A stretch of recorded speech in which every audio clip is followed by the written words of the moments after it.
Uma boa noite a todos.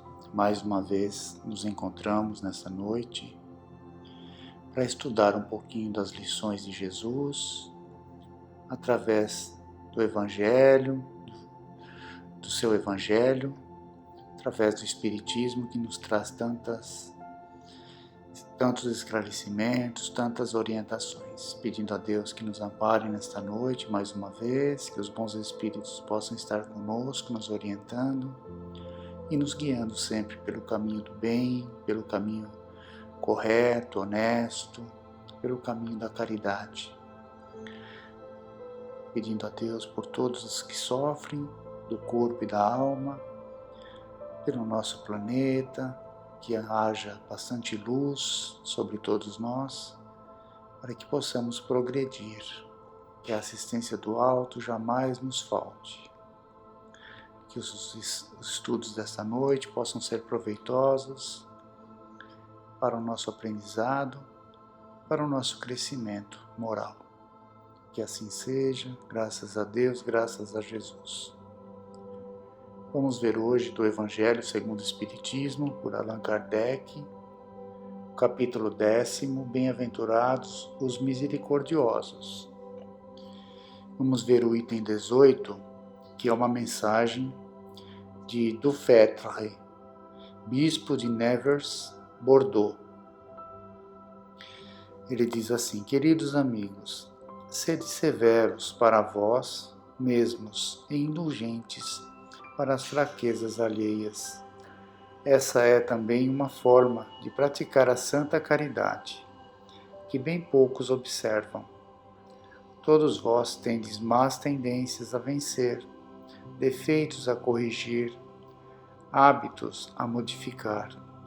Todos vós tendes um fardo mais ou menos pesado que alijar, para subir ao cume da montanha do progresso. Por que, pois, ser tão clarividentes quando se trata do próximo e tão cegos quando se trata de vós mesmos? Quando deixareis de notar no olho de vosso irmão um argueiro que o fere, sem perceber a trave que vos cega e vos faz caminhar de queda em queda? Crede nos espíritos, vossos irmãos.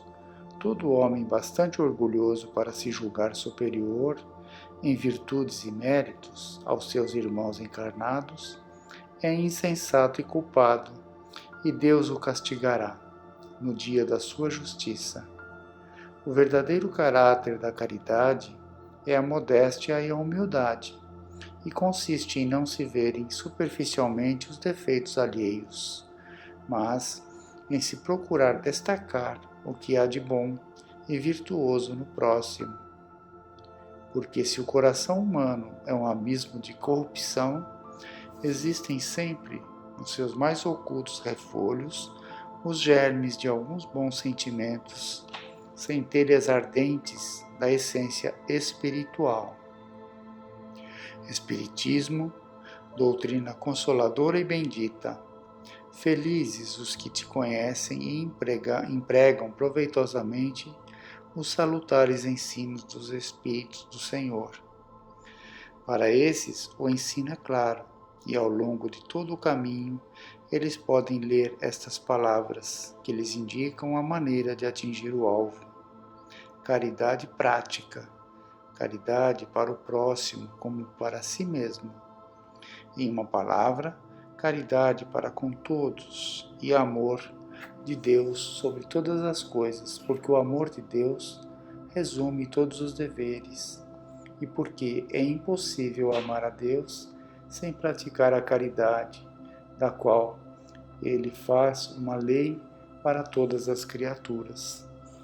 Então é uma lei de Deus, né? A caridade, ela se torna uma lei de Deus para o nosso melhoramento. É um instrumento que Deus permite que usemos através da caridade para nos melhorar, para nos aperfeiçoar.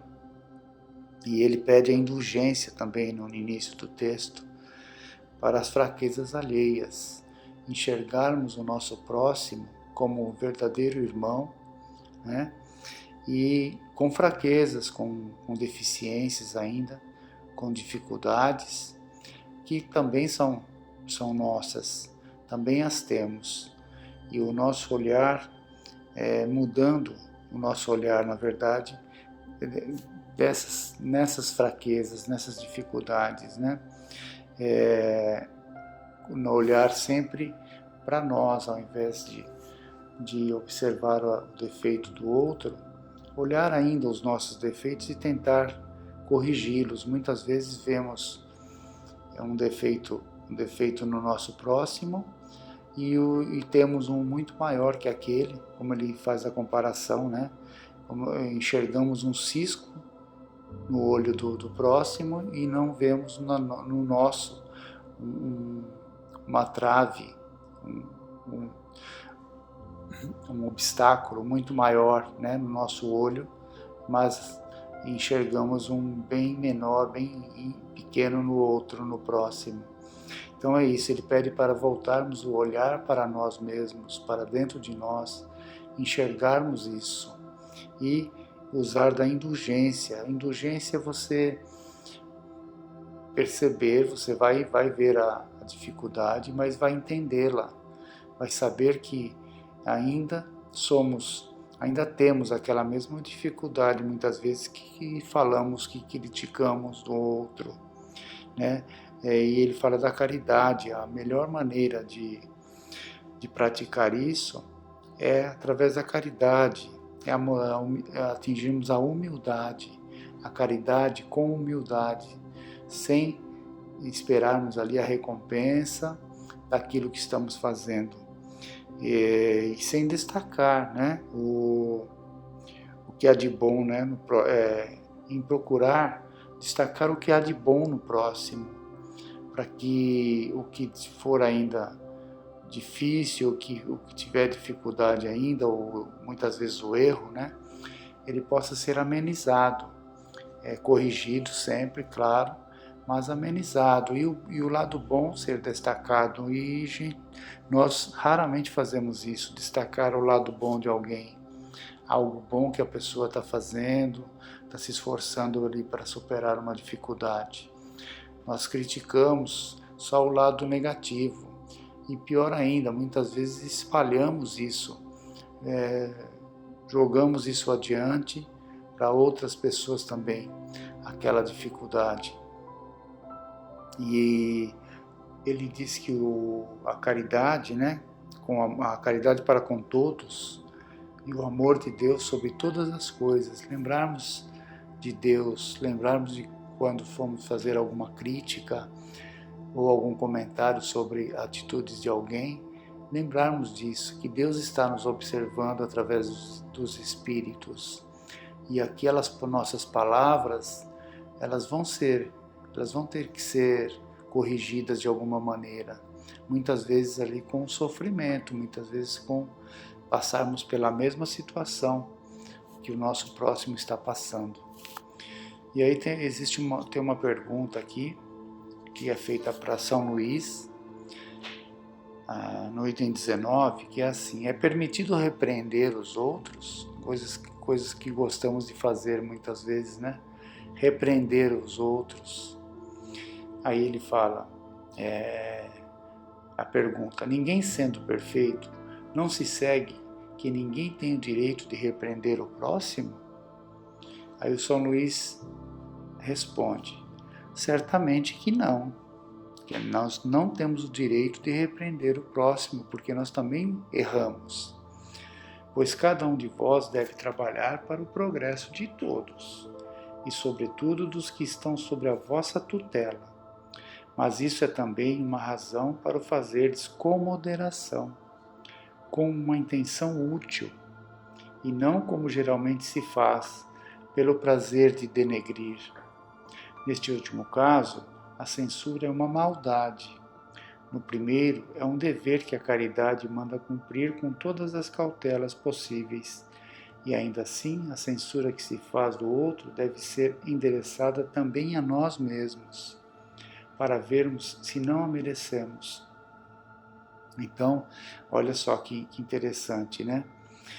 Nós não somos perfeitos, nós temos dificuldades, mas gostamos de repreender os outros. E aí São Luís diz que a intenção é que vai atribuir ali o peso a essa repreensão. Se fazemos a censura com a intenção de denegrir, né, de prejudicar a imagem de alguém, isso é uma maldade, né? Isso é uma forma, fazemos isso de uma forma negativa. E se fazemos para ajudar com moderação, né? Muitas vezes diretamente para aquela pessoa, né? Não para terceiros, diretamente para a pessoa ali que estamos endereçando ali a repreensão. Isso fazemos com moderação, isso é uma caridade, é uma forma correta de fazer, né? Não com a intenção de passar uma imagem negativa ou fofocas, né? Ou espalhar aquela atitude, e endereçar principalmente a censura para nós, né? Para nós mesmos, antes de endereçá-la para outro. É um hábito, é um exercício que temos que fazer diariamente. Será que nós não estamos tendo a mesma atitude que o outro está tendo? Ou até temos atitudes piores que aquela em certos momentos? Então, endereçarmos, se vemos que aquilo é um comportamento negativo, certamente, se nos comportamos daquela mesma maneira, também o nosso comportamento também está sendo negativo. Então, endereçarmos essas críticas para nós primeiro, antes de endereçarmos ao nosso próximo, que possamos fazer esse exercício em todas as situações, né? Avaliarmos com cautela, com prudência, com serenidade, com respeito, né, respeito ao próximo, para que as nossas atitudes sejam corrigidas por nós mesmos, sem que ninguém nos fale, sem que ninguém tenha que nos chamar a atenção.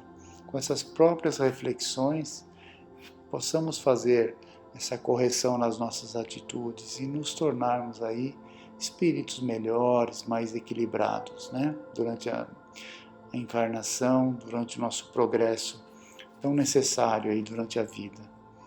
Que Jesus possa nos abençoar, nos dar esse equilíbrio. Ficamos por aqui hoje, tenham todos uma boa semana.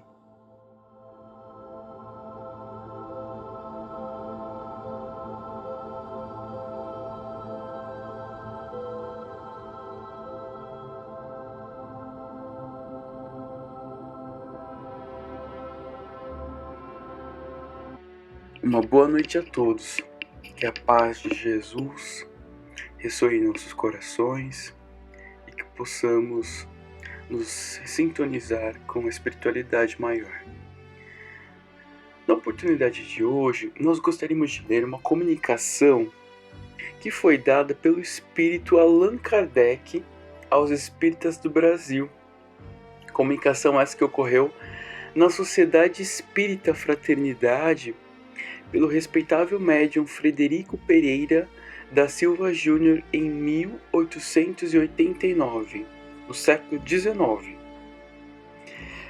Esse dedicado trabalhador, Frederico, transmitiu valorosas mensagens psicofônicas e psicográficas que muito auxiliavam os trabalhadores da Casa de Ismael, ligada à Federação Espírita Brasileira, a FEB, naquela delicada fase inicial da implantação do espiritismo no Brasil.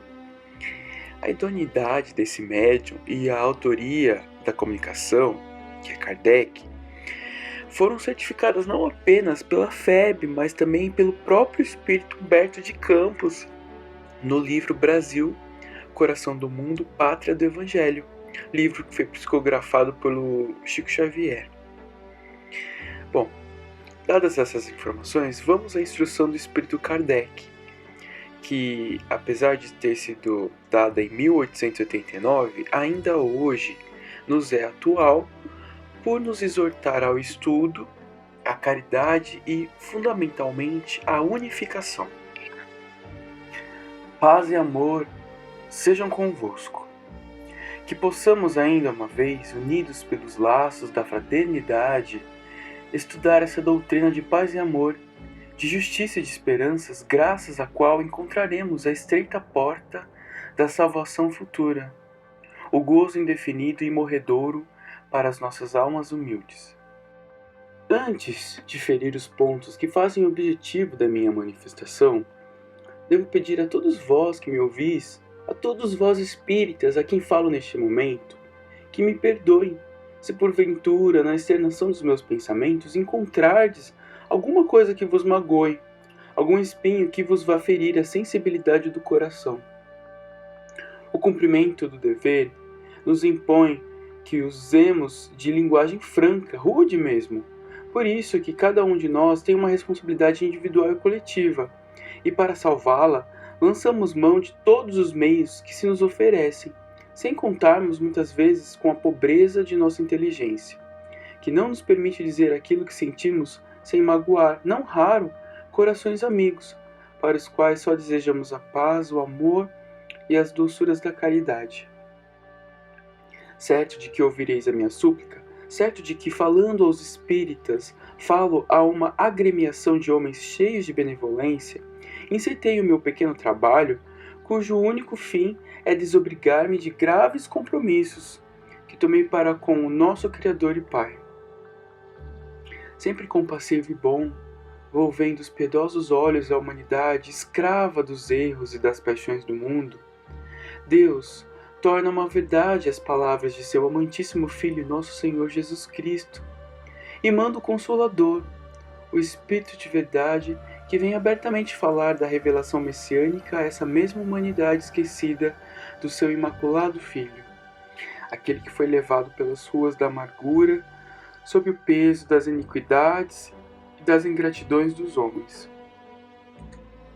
Corridos os séculos, desenvolvido intelectualmente o espírito humano, Deus, na sua sabedoria, achou que era chegado o momento de convidar os homens à meditação do Evangelho, precioso livro de verdades divinas, até então ensombrado pela letra, devido à deficiência da inteligência humana para compreendê-lo em espírito. Por toda parte se fez luz, revelou-se à humanidade o Consolador prometido, recebendo dos povos, de acordo com seu preparo moral e intelectual, missões importantes, tendentes a acelerar a marcha triunfante da Boa Nova. Todos foram chamados. A nenhum recesso da terra deixou de apresentar-se o Consolador, em nome desse Deus de misericórdia, que não quer a morte do pecador, que não quer o extermínio dos ingratos, que antes os quer ver remidos dos desvarios da carne, da obcecação dos instintos.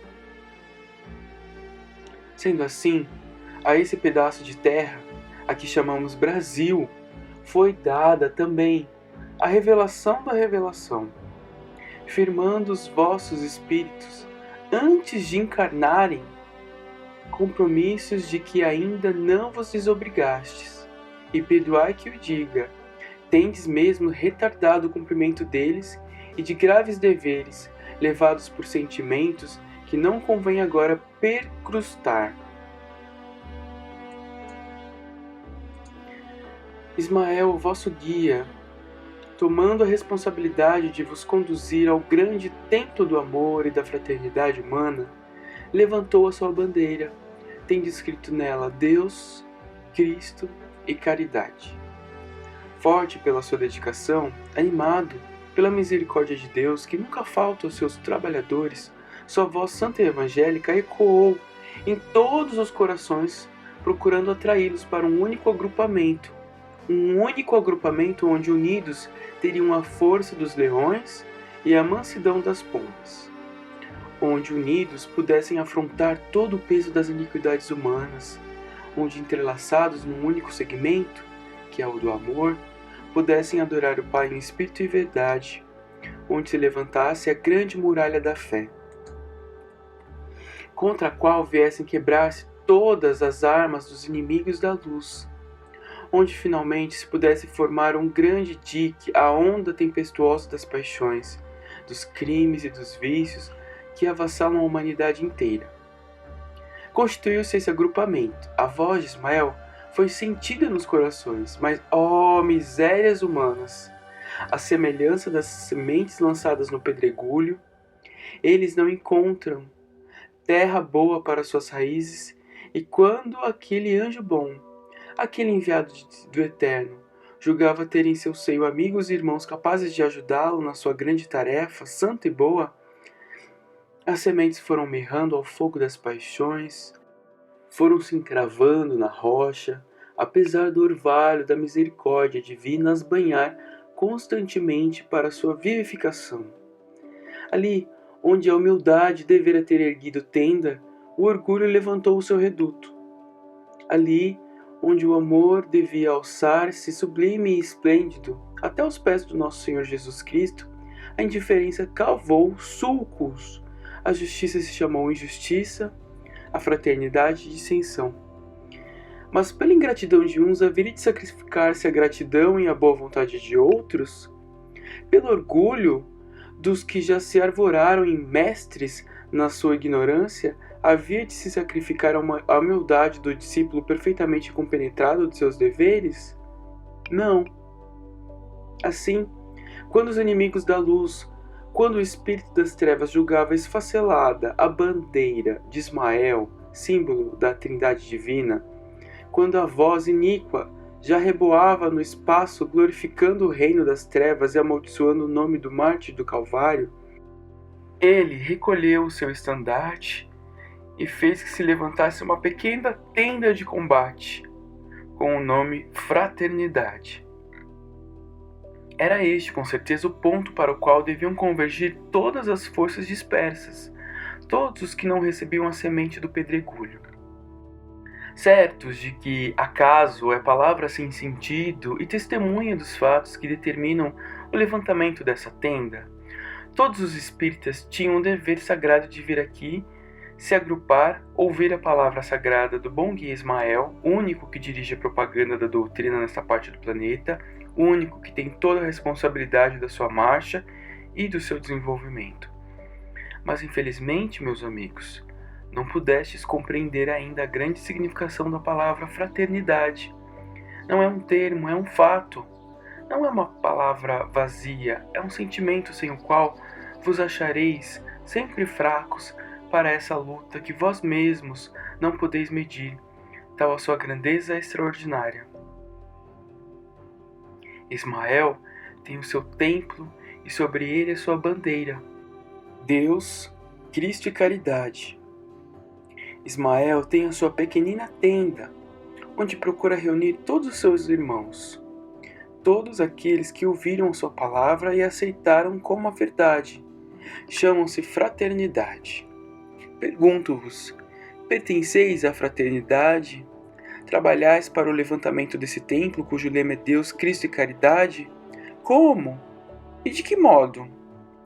Meus amigos, é possível que eu seja injusto convosco naquilo que vou dizer. O vosso trabalho, feito todo ele de acordo não com a doutrina, mas com o que interessa exclusivamente aos vossos sentimentos, não pode dar bom fruto. Esse trabalho sem método, sem regime, sem disciplina, só pode, de acordo com a doutrina que esposastes, trazer espinhos que dilacerem vossas almas, dores pungentes aos vossos espíritos. Por isso que, desvirtuando os princípios em que ela assenta, dais entrada constante e funesta àquele que, encontrando-vos desunidos pelo egoísmo, pelo orgulho e pela vaidade, facilmente vos acabrunhará, com todo o peso da sua iniquidade. Entretanto, dar-se-ia o mesmo se estivesseis unidos? Porventura acreditais na eficiência de um grande exército dirigido por diversos generais, cada qual com seu sistema, com seu método de operar e com pontos de mira divergentes? Jamais! Nessas condições, só encontrareis a derrota, porquanto vede bem o que não podeis fazer com o Evangelho, unir-vos pelo amor do bem, fazem os vossos inimigos, unindo-vos pelo amor do mal. Eles não obedecem a diversas orientações nem colimam objetivos diversos. Tudo converge para a doutrina espírita, revelação da revelação, que não lhes convém e que precisam destruir, para o que empregam toda a sua inteligência, todo o seu amor do mal, submetendo-se a uma única direção. A luta cresce dia a dia, pois que a vontade de Deus, iniciando as suas criaturas nos mistérios da vida de além-túmulo, cada vez mais se torna patente. Encontrando-se, porém, os vossos espíritos em face da doutrina, no estado precário que acabo de assinalar, pergunto: com que elemento contam eles na temerosa ação em que se vão empenhar, cheios de responsabilidade? Em que canto da terra já se ergue o grande tabernáculo onde ireis elevar os vossos pensamentos? Em que canto da terra construístes a grande muralha contra o mal, contra a qual se hão de quebrar as armas dos vossos adversários? Será possível que, à semelhança das 5 virgens, pouco zelosas, todo o cuidado da vossa paz tenhas perdido? Que repouseis sobre as outras que não dormem e que ansiosamente aguardam a vinda do seu Senhor? Mas é assim, em que consiste o aproveitamento das lições que constantemente vos são dadas, a fim de tornar uma verdade a vossa vigilância e uma santidade a vossa oração? Se assim é, onde os frutos desse labor fecundado de todos os dias dos vossos amigos de além-túmulo? Acaso apodrecem roídas pela traça, trocados pelo bolor dos vossos arquivos repletos de comunicações? Se é assim, e agora não há voltar atrás, por que já tendes a mão no arado? Onde a segurança da vossa fé, a estabilidade da vossa crença? Se entregues a vós mesmos, julgando-vos possuidores de grandes conhecimentos doutrinários, afastai pela prática das vossas obras aqueles que até hoje têm procurado incessantemente colocar-vos debaixo do grande lábaro, Deus, Cristo e caridade? Onde, torna a perguntar, a segurança da vossa fé, a estabilidade da vossa crença, se tendo uma única doutrina para apoio forte e inabalável, a subdividis, a multiplicais ao capricho das vossas individualidades, sem contar com a coletividade que vos poderia dar a força, se constituíssem um elemento homogêneo perfeitamente preparado pelos que se encarregam da revelação? Mas onde a vantagem das subdivisões?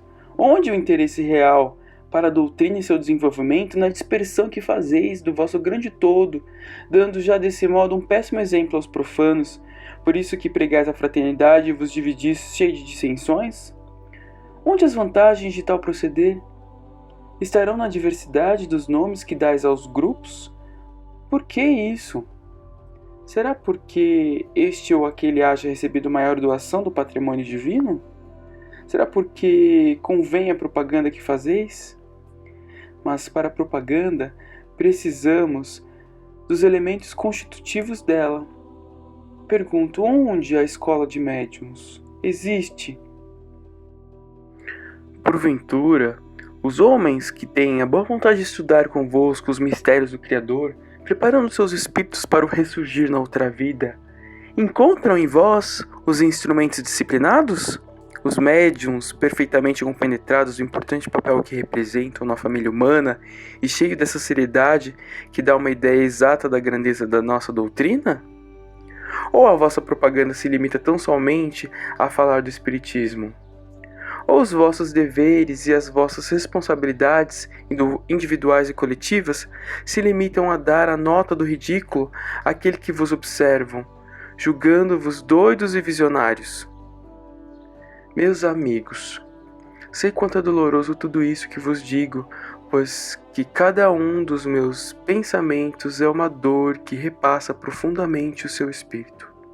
Sei que as vossas consciências sentem perfeitamente todo o peso das verdades que vos exponho, mas eu vos disse ao começar, temos responsabilidades e compromissos tomados, dos quais procuramos desobrigar-nos por todos os meios ao nosso alcance. Se completa não está minha missão na terra, se mereço ainda do Senhor a graça de vir esclarecer a doutrina que aí me foi revelada, dando-vos novos conhecimentos permitidos com o desenvolvimento das vossas inteligências, e se vejo que cada dia que passa da vossa existência, iluminada pela sublime luz da revelação, sem produzirdes um trabalho na altura da graça que vos foi concedida, é um motivo de escândalo para as vossas próprias consciências. Devo usar dessa linguagem rude do amigo, a fim de que possais, compenetrados verdadeiramente dos vossos deveres de cristãos e de espíritas, unir-vos num grande agrupamento fraterno, onde, avigorados pelo apoio mútuo e pela proteção dos bons, possais enfrentar o trabalho extraordinário que vos cumpre realizar para a emancipação dos vossos espíritos. Trabalho que inegavelmente ocasionará grande revolução na humanidade, não só quanto à parte da ciência e da religião, como também na dos costumes. Uma vez por todas vos digo, meus amigos, os vossos trabalhos, os vossos labores não podem ficar no estrito limite da boa vontade e da propaganda sem os meios elementares indicados pela mais simples razão. Não vem absolutamente ao caso reportar-vos as palavras de Nosso Senhor Jesus Cristo quando disse que a luz não se fez para ser colocada debaixo do alqueire.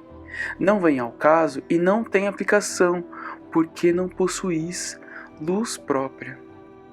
Fazei a luz pelo vosso esforço, iluminai todo o vosso ser com a doce claridade das virtudes. Disciplinai-vos pelos bons costumes no templo de Ismael, templo onde se adora a Deus, se venera o Cristo e se cultiva a caridade.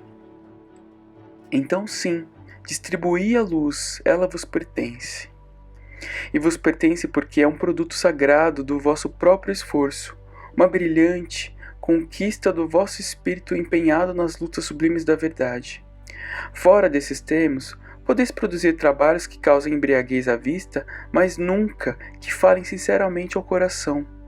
Podeis produzir emoções fortes, por isso que muitos os são que gostosamente se entregam ao culto maravilhoso. Nunca, porém, deixarão as impressões suaves da verdade vibrando as cordas do amor divino no grande coração humano. Fora dessa convenção ortodoxa, é possível que as plantas cresçam nos vossos grupos, mas é bem possível também seus frutos sejam bastante amargos, bastante venenosos, determinando o contrário do que devia acontecer, a morte moral do vosso espírito, a destruição pela base do vosso templo de trabalho. Se o Evangelho não se tornar realmente em vossos espíritos uma luz, quem vos poderá socorrer, uma vez que a revelação tende a absorver todas as consciências, emancipando o vosso século? Se o Evangelho nas vossas mãos apenas tem a serventia dos profanos livros que deleitam a alma e encantam o pensamento, que vos poderá socorrer no momento dessa revolução planetária que já se faz sentir, que dará o domínio da terra aos bons, preparados para o seu desenvolvimento, que ocasionará a transmigração dos obcecados endurecidos para o mundo que lhes for próprio? Que será de vós? Quem vos poderá socorrer, se à lâmpada do vosso espírito faltar o elemento de luz, com que possais ver a chegada inesperada de Jesus Cristo, testemunhando o valor dos bons e a fraqueza moral dos maus e dos ingratos? Se fordes chamados às bodas do filho do vosso rei, por que não tomam os vossos espíritos as roupagens dignas do banquete, trocando conosco o brinde do amor e da caridade pelo feliz consórcio do Cristo com o seu povo? Se tudo está preparado, se só faltam os convívios, por que cedeis o vosso lugar aos coxos, aos estropiados, que virão como últimos a serem os primeiros na mesa farta da caridade divina? Esses pontos do Evangelho de Nosso Senhor Jesus Cristo, ainda apesar da revelação, não provocam a vossa meditação? Esse eco que ressoa por toda a atmosfera do vosso planeta, dizendo: os tempos são chegados, será um gracejo dos enviados de Deus, com o fim de apavorar os vossos espíritos? Será possível nos preparemos para os tempos que chegam, vivendo cheios de dissensões e de lutas, como se não constituíssemos uma única família, tendo para regência dos nossos atos e dos nossos sentimentos uma única doutrina? Será possível nos preparemos para os tempos que chegam, dando a todo momento e a todos os instantes a nota do escândalo, apresentando-nos aos homens como criaturas cheias de ambições, que não trepidam em lançar mão até das coisas divinas para o gosto da carne e a satisfação das paixões do mundo?